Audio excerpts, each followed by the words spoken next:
It's time for the Coach Groves Show, where we sit down with the head coach of the Darlington Tigers football team and talk about all things Darlington School football. Now we go live to Matt Davis and Ian Griffin, who are standing by with Coach Wayne Groves. All right, ladies and gentlemen, welcome in to another Coach Groves Show.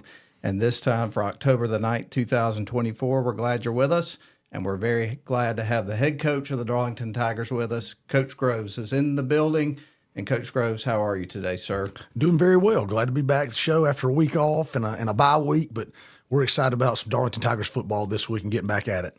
Absolutely. And I felt like a good place to start, Coach, was to jump in and talk about the last game, which was ahead of the bye week. And, of course, it was an exciting one. It was one of those games, Coach, that, you know, if you were at the game, it's one of those ones people are going to talk about forever. Instant classic game. You guys were down 20-7 with less than 3 minutes to go.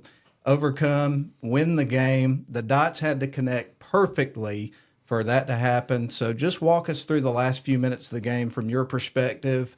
Definitely a lot of ebb and flow in terms of emotions and things of that nature. So we're putting a lot of pressure on you here because there's a lot to unpack for sure. Well, the first thing I want to do is, just brag on our kids on how hard and, again, how resilient they are to just keep fighting until the last whistle blows. The next thing is I just want to brag on our assistant coaches. I mean, as the game goes, they just keep coaching. And Coach Loudermilk's our offensive coordinator. He coaches the offensive line, does an excellent job with those guys. Coach Powers is coaching our quarterbacks. Coach Abel's coaching our receivers. Coach Collier, he's in charge of our special teams and our defensive backs, and Coach Chapman coaching the D-line. And these guys are excellent coaches on the field. If you come to our practices, I mean, there is no standing around. Kids are getting reps. There's energy at practice. Everybody's running around. There's no walking at practice. And it's because of things like that put us in these situations where our kids are ready to perform, because we demand a lot of them at practice, and we demand that they execute at practice. And so we get in those situations. It doesn't surprise me that our kids rise to the occasion when the opportunity presents itself. So there we are. It's 2 minutes, 52 seconds. In the fourth quarter, and we're down 20-7. We get a stop. We stop them on defense. Our kids, they drove down. Pepperell drove down to about the 30-yard line, and we get a stop. And so we get the ball back. And Pepperell had been really heavy on our sprint out game. I mean, they know we like to sprint Sammy out and give him kind of some run pass options there. So they're flying to the sprint out. So we thought, all right, let's try the sprint draw. It's something that we probably should have ran earlier in the ball game just because they were flying so hard. But I'm kind of glad we didn't, because it set up at the perfect time where we sprint out, give it to Miles coming back, and man, he just hit another gear. I mean, I don't think none of us have seen him run that fast before. That was, I told him, I said, well, we got your first play, your highlight, for sure. But, that 4.4 speed, they said he ran at Vanderbilt and Wake Forest this summer. There's no doubt that he's got that, because he kicked it into another gear. A couple Pepperell players that are good athletes and have some speed themselves had angles on him, and he outran them. So that kind of gave us a spark and said, oh, we got a chance at this thing. Kicked the extra point. Obviously, at that point in the ball game, you got to go for the onside kick, and so we went onside right, which we got an offsides penalty on. In high school football, you can't decline that as the defense. So you just back it up. You could keep being offsides for 20 times. You just be kicking it from your own end zone, trying to onside kick it. So I decided, well, let's go ahead and flip it. Maybe Pepperell just saw us onside kick it to the right. They shift everybody over to the right. Let's kind of catch them off guard. Let's flip it. So we went onside to the left. And Ade just kicked one perfect. I mean, just a gem. And Henry Ledbetter jumps up and makes a heck of a play. So, again, there's still hope, man. We're starting to gain the momentum. And then we got down to a 4th and 8. And Coach Loudermilk, hands off to the offensive staff. Coach Loudermilk said, well, let's run the hook and ladder. All right. And so I'm like, well, it's a great time to do it. The only thing is we haven't really repped this thing at practice. Oh, man. So we've got a play that sets it up. We call it East Corvette. We're going to sprint out. We're going to send the number 1 receiver on a curl. Number 2 is going to go on a wheel, and the number 3 guy goes to the flat. And so it was a good time to do it. I said, yes, let's do it. And so we just told Bodie Powers, when you go in motion, he's going to catch the curl. Just wheel it up. He's going to pitch it to you. He said, do what? I said, yes. I said, he's going to catch the curl. They're backed off. I said, he's going to pitch it to you. You go up the sideline. So sure enough, we get the perfect look. They're backed off. Jace runs the curl. Sammy hits the curl. Bodie comes and wheels up the sideline, pitches it to him. 4th and 8, we get the first down. So now we're really knocking on the door there. And then we want to go sprint out back the other way with Sammy. They flew really hard to it, rotated everybody over, and then he scrambled back to the right, made a kid miss, and there was no doubt he was going to be denied getting in the end zone. I mean, he was going to will it to happen. So we get in there, hit the extra point. Still had to stop him. So we kick it back off to them, pin them back, and they get a little bit going down there. And so the last play of the ball game, you got 2 seconds left, and they get into the lateral game. And they had done this before against Pickens, and if they don't get a block in the back, they beat Pickens on a lateral on the last play. So it's something that they definitely have practiced.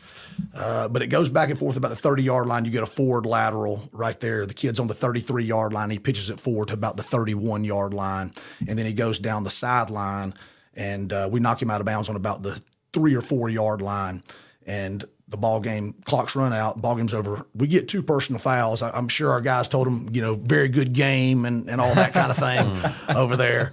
But then what transpired after that was the refs, came to me, the initial met, and they were going to give a 5-yard, it's going to be a 5-yard penalty because of the forward lateral. So they're going to take it back there to the 31-yard line, move it back 5 yards. After that, they're going to enforce 2 dead ball personal fouls on us, half the distance, which would give them 1 untimed down on the 6-yard line. The only problem with that is you can't have 2 dead ball personal fouls when the ball game is done and clock hits 0. Any other time there'd been 1 second on the clock, that would apply. But that's not going to extend the half on that. And so that's what the debate was. And so when the ref came over, he told me what they were going to do. I said, no, you can't do that. I said, when you got a forward lateral and the ball goes out of bounds, that's done. The personal fouls do not extend after the clock hits 0. And so he looked a little bit worried. They got together, and kudos to them for getting together and not just making a knee-jerk reaction, but talking through it with all the officials and making sure they got it right. And so the head official, the white hat, called me or sent me an email the next day, and he thanked me. He said, thank you for giving that perspective right there. And I'm so glad I did it because, we could have lost the ball game like that on a rule misinterpretation. So, we ended up getting the call right. And, the personal fouls don't come into play because the clock hits 0 and the Tigers win. So what an amazing, thrilling game. I mean, it was really fun to watch. I mean, like you said, just an instant classic that people will remember, the lateral at the Lakeside, so. And again, everything had to happen just perfect to come out with that victory, and it all lined up. I've never seen anything in my life like it, and I would be willing to bet we probably never see anything just like that again. I mean, it was crazy. I've got some artwork at the house of some great plays and teams that I watched history. So you need to get that sprint draw. You should have it mapped out in Darlington purple and white and frame that bad boy. That's a play y'all ran a lot last year with D-Man. We haven't seen it a lot this year, and it just. I mean, you dialed up perfect play at the perfect time. Yeah, it was a good time to do it. And, credit Coach Loudermilk and our offensive guys for seeing those things and making those calls, and the kids for executing. Yeah, absolutely. So a lot of decisions have to be made, and everything, as Matt said, has to be executed under tons of pressure to pull off a game like this. How do you stay calm and keep your composure on the sideline in that situation? Well, I think it's one of those things where just, years of coaching experience, keep you grounded and keep you focused. I mean, I've been doing this 22 years. I've been in a ton of big ball games and intense situations, state championship games, region championship games. And so, the main thing is, like we talk to the kids, we want to have that next play mentality. We want to stay focused. And us as coaches, if something good happens, you want to celebrate it real quick and then get back down. If something bad happens, we want to coach it, correct it, and keep moving. So we're just locked in on it as the game unfolds and just trying to just coach and correct and keep improving as the game goes on. Well, we've already talked about him in this show there in the first segment, and really enjoyed hearing you break that down from your perspective, all the nuances of what took place in the game last week that had to happen for that victory to take place. But last game's Honeymoon Bakery player of the game was Henry Ledbetter. He says it best, so I had to let him do the honors there. But he had 8 tackles, 4 tackles for losses, 2 sacks, a fumble recovery, as you mentioned, onside kick recovery, in the 21-20 victory over Pepperell. So just let's talk about his performance. And obviously, we've talked about it a couple of times already this season, what he means to the team, what he brings to the table in terms of his preparation and willingness to get out there and help the team no matter what that looks like. So talk about Henry Ledbetter a little bit. Well, I'm super proud of Henry, and I love to coach Henry. I mean, he's what you want in a football player. He's going to be on time. He's going to work hard. He's going to be a leader. He's going to lead by example first. And, we talk to the kids all the time that success is when preparation meets opportunity, and he works his tail off every day and has since I've met him 2 years ago. And so he's just reaping what he sowed, and it couldn't come to a better kid, So, he's a high character kid. He's a 4.0 GPA. He's 6'2", 6'2.5", 6'3", 220 pounds, So, I think some colleges will come knocking on the door. He's starting to make a name for himself in this Northwest Georgia area as far as, being an impact player. So, hats off to Henry, really, really proud of him. And he's going to keep being a key factor for us.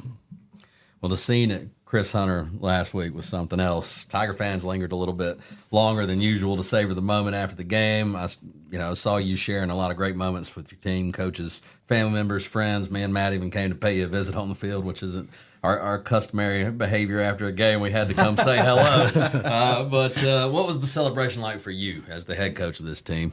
Well, the first thing, just want to tell the boys how proud of them I am. How much, they're inspiring to watch. Just a team of 33 kids that overachieve, that just care for Darlington and care for each other and love their coaches and just want to play and represent us the right way. And so, I told them how much I loved them. I probably don't do that enough. I try to always let them know how much I care about them and all that type of thing. But, and then I shared the fact of where that mentality comes from.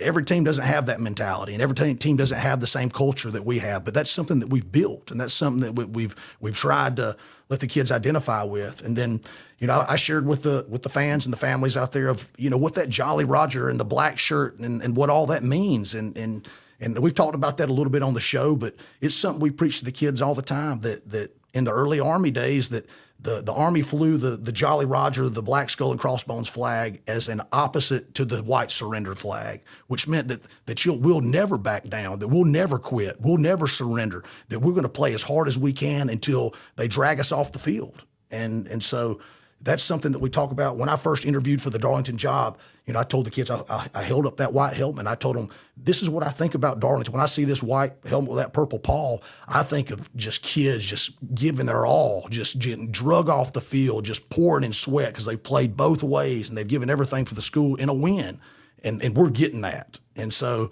it's a special thing, and I'm just really proud to be a part of it and to be able to give this to Darlington. I feel like I need to turn around and run through that wall right there. That speech, man. I'm fired up myself. Well, I mean, your team had in that game. There's plenty of reasons to roll over and play dead, but they never do. We've watched it all season, and man, did it pay dividends in the last 3 minutes of that ball game. And then we celebrate a little bit. Coach Collier's there's a little song, the Mighty Mighty Tigers song that Coach Collier sings with the kids on the boys after winning. That's been a tradition they've done for quite a few years now. And so we get to do that to celebrate, and that's fun too.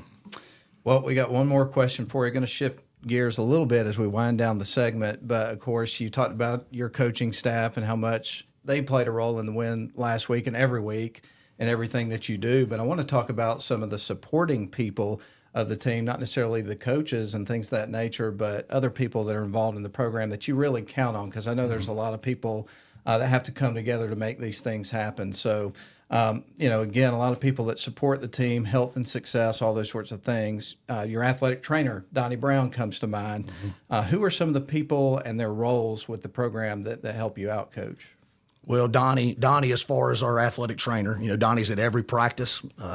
He is a taping machine. I've never seen someone that can tape as many kids and be as efficient as he can. But Donnie's got a great reputation. He's one of the best in the business, and we're lucky and blessed to have him. And he does everything he possibly can to keep our kids healthy, not only with rehab when they do get bumped and bruised, but prehab. We're making sure he's taking care of them in those aspects too. Then we have Erin Kennedy, who also is from Atrium, that she comes and she helps with football on Friday night. You have Dr. Stephen Brown and Dr. May that help us on the sidelines and that take care of our kids when they get some of those things. And then, our strength and conditioning staff, my role is head football coach, but also I'm the director of strength and conditioning at Darlington. So, we've got 4 coaches that work underneath me in strength and conditioning. So, you have Jamarcus Chapman, you have Coach Loudermilk, you have Nehemiah Reddish, and you have Coach Anna Harris that help us. And so all those people are involved as far as developing our athletes and getting them ready to play on Friday night. And so, we have a process for how we do it, but it takes a village. And so, we're blessed to have that kind of support staff around us. We're up against our first break, but when we come back, we've got a segment that's really been growing some steam over the last year or so of the program for sure.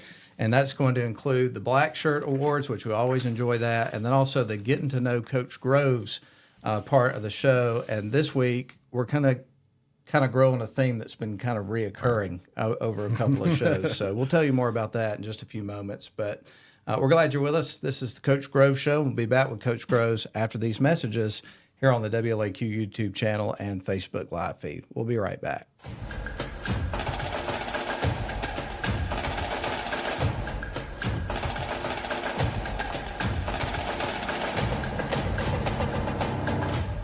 Shop for your next car, truck, or SUV at Riverside Auto Group. Check out riversideautogroup.com today to browse their selection or visit with them in person at Riverside Chevrolet GMC in Rome, Riverside Toyota in Rome, and the all-new Riverside GMC Cadillac in Cartersville. Locally owned and operated by the Welburn family since 1974. That's Riverside Auto Group. Visit riversideautogroup.com.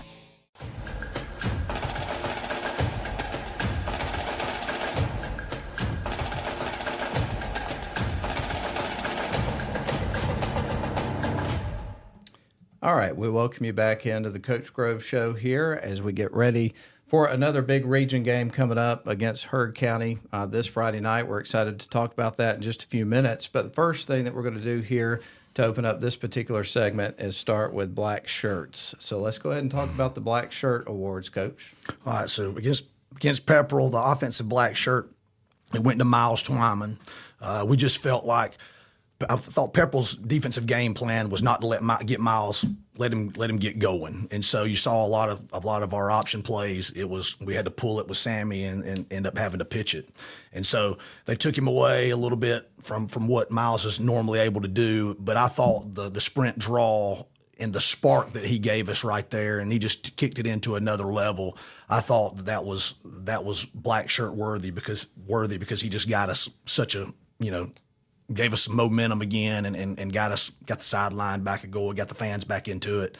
I thought that was worthy of the black shirt. So Miles Twyman gets the black shirt on offense.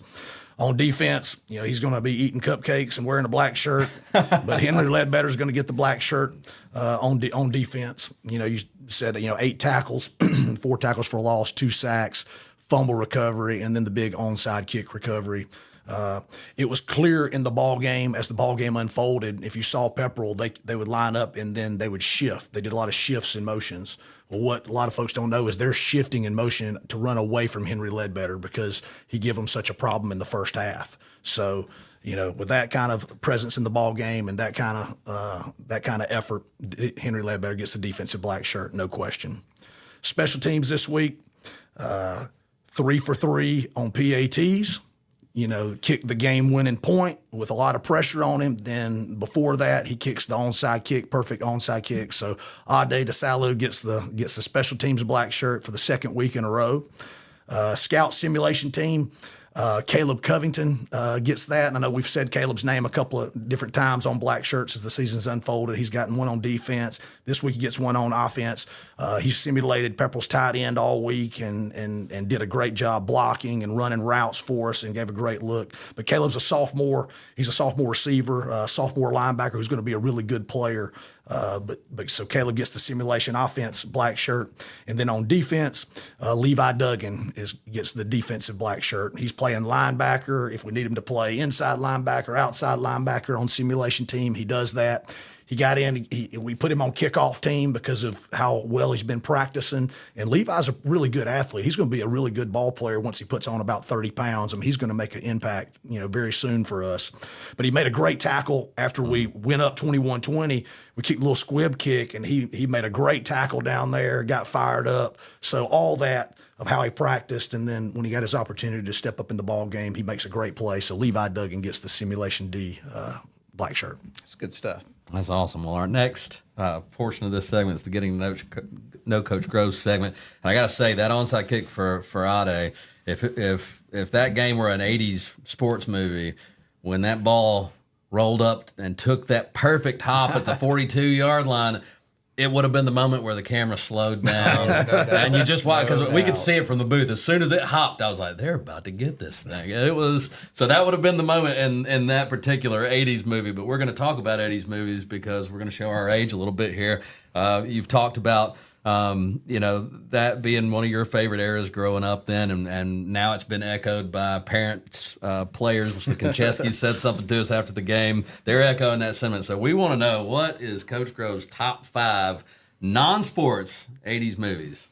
All right, so these are one, and there's not really. I'm not going to give you an order because I can't put them in an order. That's tough to do. Yeah. But before there was social media and texting, the boys used to sit around in high school and we'd rank movies and talk about favorite sports movies, favorite movies all time. So these are ones that they're definitely have been on my list, and these are ones that, like, if it was at midnight and I got to be up at 6 a.m. but these movies are on, I may stay up just a little bit and make sure I watch them. But one of my favorite movies of all time from the 80s is the movie Predator with Arnold. I just think it's just a classic, and I could watch it any time of the day. Another one I love, Cocktail with Tom Cruise. That's been an all-time favorite. Me and my dad both love this one. And this, I don't know if this is a well-known movie or not, but I grew up and I loved it, watching it with my dad. But The Blues Brothers. Oh, man, that's a classic. If you turn on TBS, you can catch that, about any time. Top Gun. I'm a huge fan of The Lost Boys with Kiefer Sutherland and the two Coreys. Ferris Bueller's Day Off, Star Wars, Empire Strikes Back, Return of the Jedi. Those are all great on my list. Heck yeah. One of the things that's interesting about that is we're going to compare lists. I know, Ian, you got one, I've got one. I thought we'd have some overlap, and my list is totally different.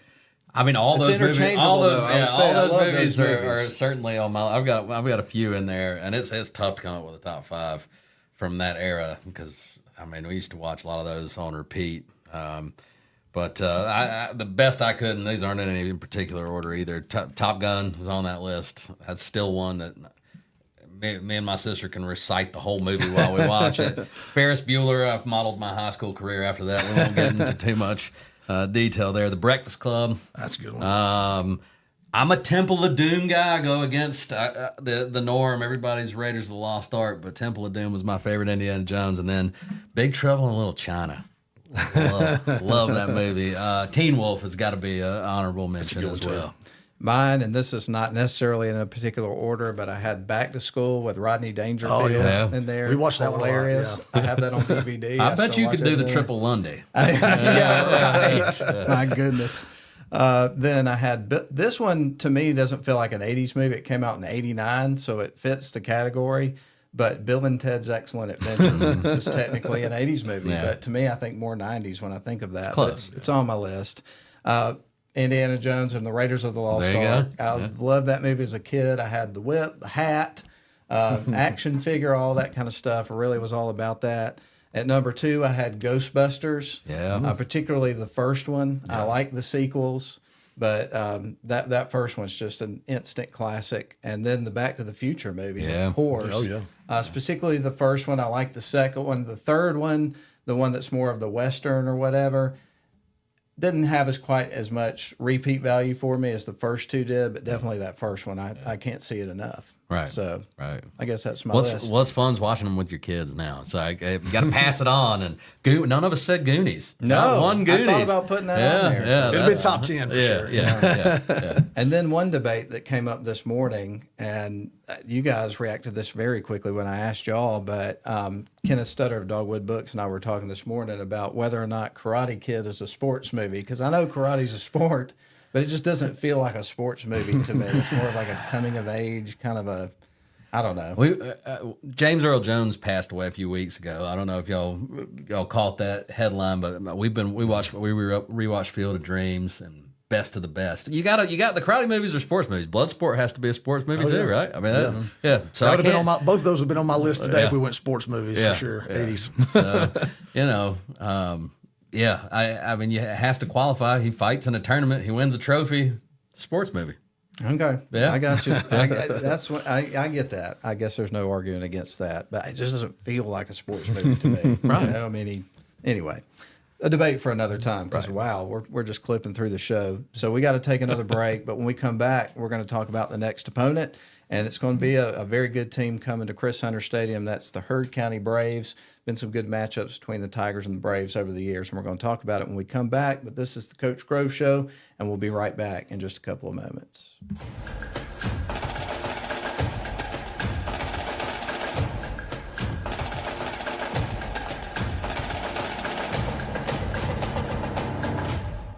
Shop for your next car, truck, or SUV at Riverside Auto Group. Check out riversideautogroup.com today to browse their selection or visit with them in person at Riverside Chevrolet GMC in Rome, Riverside Toyota in Rome, and the all-new Riverside GMC Cadillac in Cartersville. Locally owned and operated by the Welburn family since 1974. That's Riverside Auto Group. Visit riversideautogroup.com.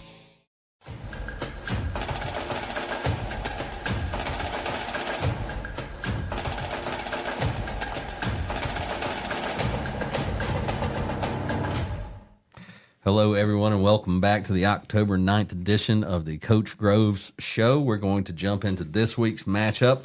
Coach, you guys are going from an emotional comeback victory over a rival, then a bye week to follow that, into a week against a really, really tough matchup with Heard County. Do you feel the timing of that second bye week was beneficial in relationship to the amount of emotional energy it took to get that win over Pepperell? Yeah, I think it's right on time. You know, I think a lot of Heard County and Coach Lassiter and what they've done, and so to be able to have a few extra days to prepare for them is huge. And so I told the boys our goals would be three things in the off week. One, I wanted to make sure we get a head start on Heard County, and then number two, I want to make sure we keep improving our football IQ, our offense, defense, special teams knowledge, and our system and the kids' roles within that system. And then three, I want to give them a couple of days off, you know, just from, it's been some physical games, you know, so we gave them that Monday off and gave them a long weekend. And then we gave them Friday off and gave them another long weekend at the end of the bye week. And so it allows us coaches to go scout. We get to go watch Heard in Temple last Friday night. And, you know, we still met on Saturday and got all our breakdowns done with that. But yeah, I thought it was good and really good timing, probably perfect timing for where we are in the season and how we've been playing. And Coach, you know, you mentioned the opportunity to go watch and scout this Heard County team. They entered the game 4-2, 2-0 start in region play like you guys. Another similarity is they've played a tough slate of games over the course of their season. So this is a team that, you know, has really played some good football throughout. It's come up with some wins. So what really stands out about this Braves team and their strengths from your perspective? Well, this will be our toughest ball game yet. I have a lot of respect for them and what they've done down there. But I describe this team to our team as this team is Pepperell. The quarterback is very similar to Sam Ross. He's probably a little bit taller, maybe weighs a little bit more, but he is fast and he throws a good ball and he operates their offense. Probably a little bit bigger offensive line and then a couple more playmakers at wideout. But it's going to be a tough matchup. But you know, offensively, they have a ton of offense. But again, very similar to Pepperell's style of play. You know, they get some 21 personnel, tight end and two backs. They get in some two tight end stuff, but they'll also spread you out and get in some trips and doubles 2x2 shotgun formation. So there's a lot to prepare for there. And and they do a good job and getting all that stuff in and being able to execute it pretty well. On defense, they're a 4-4 cover 3 defense, and they play really hard, and they've got some good-looking players. And when they trot out there, you're going to see that this is a good-looking football team, and they're probably a top 10 team in single A. I know they're number 5 in the state right now in offense, and they average about 38 points a game. So you mentioned some of these guys. Obviously, they'll pass the eyeball test. Who are some of the guys that stand out to you on film for Prairie County? Well, the first guy is the quarterback, number 9, Ethan Tisdale. He's their leading rusher. And even though they've got a couple of other good running backs, he's their leading rusher, and the offense goes through him. The running back, number 1, Darian Pearson. He's 6'1", 195 pounds. He's a junior. Offensive lineman, number 55, Jackson White. And they've got a big offensive line, 6'1", 275-pound junior. Fullback Peyton Booger, he's 6 foot, 225 pounds senior, and then the couple of receivers that are athletic and make a lot of plays on a lot of 50-50 balls are Brody Buckerfield, he's a sophomore, and wide receiver number 13, Zayden Moreland. They're both long, athletic, and have good ball skills. This is Coach Grove Show. We're glad you're with us. Starting to wind down here in just a couple of moments. But so we want to talk to you about the keys to the game. I know a lot of that doesn't really change, but what are the keys to success this week in your effort to remain perfect in region play against a really solid opponent, as you described? Well, it's very similar. What things I've been preaching to the kids this week is, again, you've got to play as hard and as physical as possible for 48 minutes. There's no other option out there to win this football game. You've got to play hard and physical as possible for 48 minutes. We've got to take care of the football. We've got to control the clock. They have a good offense. We've got to keep their offense off the field. So that means we've got to put together some drives. We've got to hold the ball, get some first downs, and let that clock run and just keep us in the ball game. And then don't give up big plays on defense. Make them drive the field. No easy scores, no easy shots over the top. And then we've got to make some big plays on special teams. If we can do those things, we'll have a successful night again on Friday. Excellent, Coach. Well, I got to ask. I like to close the show with this every time. How the Tigers going to be looking on Friday night? What's the combo? Well, we're going to stick with what's been working. If I changed it, I think Coach Loudermilk, he may talk dirty to me. Well, now I've got to ask, what are the superstitions on this team? Is he still wearing the same socks he started the season with? Every coach has got their little superstitions, and some of the players do too. So I don't ask them about all that. If they don't change their underwear or socks, that's on them. But no, we're going to go with those purple home jerseys. We're going to go with the white pants, white breeches. That's been a successful combo for us, so we're going to stick with that and roll with that. Heck yeah.